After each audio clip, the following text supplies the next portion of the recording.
ख्वाजा हैदर अली आतिश 1777 पैदाइश 1777 और वफ़ात 1847 1847 वफ़ात हुई। आतिश के बुज़ुर्ग बगदाद से हिंदुस्तान आ गए थे। बगदाद कहाँ है?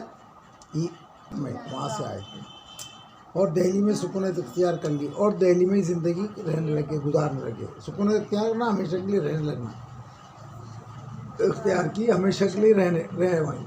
लेकिन नवाब शुजाउद्दौला के अहद में इनके वालिद ख्वाजा अली बख्श, इनके वालिद का नाम ख्वाजा अली बख्श है, दिल्ली से फैज़ाबाद मुंतकिल हो गए। दिल्ली से कहाँ चले गए? फैज़ाबाद। फैज़ाबाद कहाँ है? लखनऊ में। जहाँ और आतिश की पैदाइश फैज़ाबाद में हुई। कम उम्र ही में वालिद का साया सर से उड़ गया। इनके वालिद का इंतकाल कर गया, इसलिए इनकी तालीम मुकम्मल ना हो सकी। अलबत्ता अरबी फ़ारसी के कुछ तालीम इन्होंने घर पर हासिल की। अरबी और फ़ारसी कुछ दिन घर पर हासिल की इन्होंने।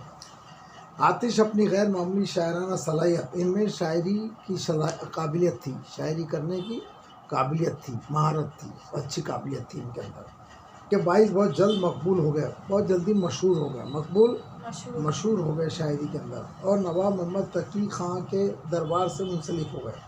और वहाँ पे फैज़ाबाद में नवाब मोहम्मद तकी ख़ां के जो हैं नवाब, उनके वहाँ उस दरबार में जाने आने लग गए। दरबार से अटैच हो जाना, पढ़ने के लिए, सुनाने के लिए अटैच हो गए वहाँ पर। बाद अज़ा इन्हें के हमरा लखनऊ आए और बाद में फिर वो लखनऊ आ गए और यहीं के होकर रह गए और लखनऊ में ज़िंदगी के दिन गुजारे। इन्होंने उम्र का बेशतर हिस्सा तंगदस्ती की हालत में बसर किया, लेकिन तबीयत की कलंदर और बागपन आया। ज़िंदगी का ज़्यादा हिस्सा इन्होंने गरीबी और मुफलिसी में गुजारा, लेकिन तबीयत इनकी बिल्कुल आज़ादाना थी। कलंदर आज़ादाना, मस्त रहना, कलंदर और आज़ाद, किसी की पाबंदी में नहीं, कलंदराना आज़ादी के साथ, है ना, कलंदराना आज़ादी के साथ। मतलब गरीबी, तंगदस्ती, गरीब, मुफलिसी में गुजारी। बागपन में, चंचलपन, बागपन, अपने तबीयत में जो आया वो करेंगे, किसी की कोई सुनेंगे नहीं किसी के। मतलब बागपन ये है कि हमारी जो समझ में आएगा हम करेंगे। आज़ादाना, कलंदराना बागपन। कभी किसी के सामने हाथ नहीं फैलाया और हाथ भी नहीं फैलाया, किसी के सामने हाथ कभी नहीं फैलाया इन्होंने, दस्त दराजी नहीं की। आखिरी उम्र में आँखों की रोशनी भी जाती रही, अंधे हो गए थे बेचारे, आँख की रोशनी चली गई थी। लखनऊ में ही इनका इंतकाल हुआ। आतिशी गज़ल में रोज़मर्रा के बेतकल्लुफ़ और बरजस्ता इस्तेमाल से, आतिश की गज़ल में रोज़मर्रा के बेतकल्लुफ़ और बरजस्ता इस्तेमाल, जो बस फट से मुँह में आना और बोल देना, बरजस्ता पटापट बोल देना, सोच समझ के बिल्कुल नहीं, जो मुँह में आया फट से बोल दिया। और बरजस्ता बिल्कुल जो मज़मून आया जहन में और उसको शायरी में डाल दिया। बरजस्ता जो मज़मून एकदम आया जहन में उसको शायरी में डाल दिया, मौके के लिहाज से। गुफ्तगू और मकालमे की कैफियत पैदा हो गई है। और मकालमा, इनकी शायरी में ऐसा लगता है कि दो लोग बातचीत कर रहे हैं, सवाल जवाब कर रहे हैं, ये भी लगता है। इसमें मकालमे की कैफियत है इनकी शायरी में, दो लोग इससे बातचीत कर रहे हैं आपस में, ये मकालमा, गुफ्तगू कैफियत पैदा हो गई है। और ये और कौन से शायर में ज़्यादा है? मकालमे की दोनों। हाँ यार, शाबाश, अरे शाबाश, शाबाश, शाबाश। इकबाल, मैं इकबाल के वहाँ ही गया। इकबाल ने भी अपनी बातों को मकालमे में अदा किया, कहीं बहुत जगह मकालमे में अदा, अपने पैगाम को मकालमे में अदा किया इकबाल ने, दो लोगों की गुफ्तगू के अंदर। और मकालमे की कैफियत पैदा हो गई जिसने इनकी गज़ल के लुत्फ़ को दोबाला कर दिया है। और वो उनका उस गज़ल का उनका जो मज़ा है डबल हो गया, डबल दुगना हो गया। वो साफ़ और शुस्ता ज़बान को फ़नकारा अंदाज़ बरतने का हुनर जानते हैं। साफ़ और शुस्ता ज़बान को, बिल्कुल साफ़ सुथरी ज़बान को फ़नकारा अंदाज़ में बरतने का हुनर, जो अल्फाज, ज़बान के जो अल्फाज हैं उनको कहाँ पे कब इस्तेमाल करना है, इनका हुनर याद था उनको। कौन से अल्फाजों को कब और किस जगह इस्तेमाल करने का हुनर जानते थे। उनको अल्फाजों को इस्तेमाल करने का हुनर अच्छी तरह याद है, अल्फाजों को इस्तेमाल करने का हुनर अच्छी तरह याद है।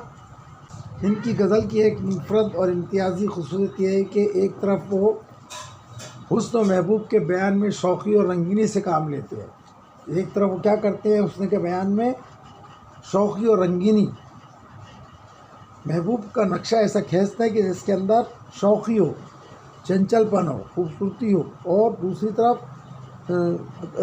शौक़ी रंग और वो उसकी खूबसूरती को भी मद्देनज़र रखते हैं। महबूब की खूबसूरती को भी मद्देनज़र रख के लिखना शेर।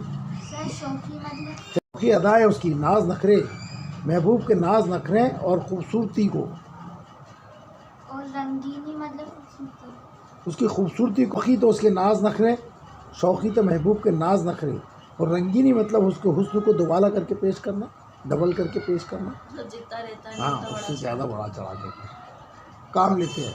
दूसरी तरफ ज़िंदगी की संजीदा मौज़ूआत, संजीदा मौजू की जगह मौज़ूआत, और ज़िंदगी में जो संजीदा मौज़ूआत होते हैं, यानी मतलब कोई वाक़या हो जाना, किसी का गुज़र जाना, किसी बड़े मसले पे बातचीत करना, ये संगीन मौज़ूआत है ना, संजीदा मौज़ूआत।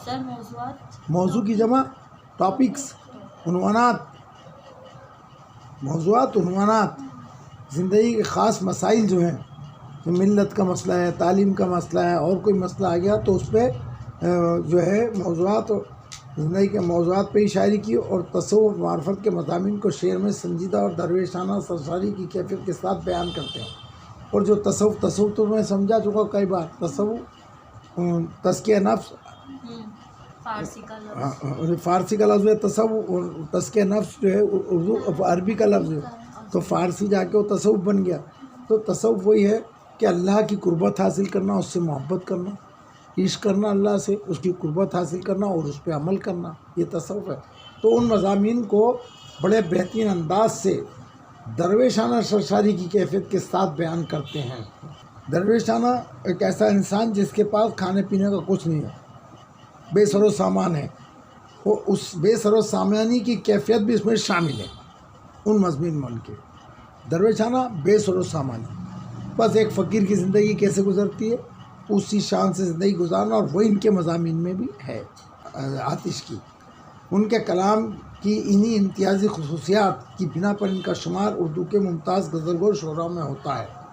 अब ये जो चीज़ें हैं, महबूब का सरापा है ना, महबूब का सरापा बहुत खूबसूरत अंदाज में उसके नाज नखरे और उसकी खूबसूरती को रंगीन अदाओं के रंगीनी के साथ, चाशनी के साथ, और ज़िंदगी के दूसरे जो अहम मौजू उन पर, और तसव्वुफ़ के ख़यालात, इन सब को मिलाकर और बरजस्ता इस्तेमाल की वजह से इनकी शायरी में एक बेहतरीन नुमाइंदगी, एक बेहतरीन अदा पैदा हो गई है, एक मुनफरिद शायरी हो गई है। ये सब कुछ मिला के फ़र्क, एकदम अलग फ़र्क, अलग निराली शान। फर्क मीनिंग होता है। हाँ हाँ, नुमाया फ़र्क, सबसे अलग इम्तियाज़। हाँ, इम्तियाज़ है ना, फ़र्क बोलते रहे। वो लड़का इम्तियाज़ी नंबर से पास हुआ, 91 ले गया, इम्तियाज़ सबसे अलग ऊपर, इम्तियाज़ इसको बोलते हैं, फ़र्क, अच्छा फ़र्क।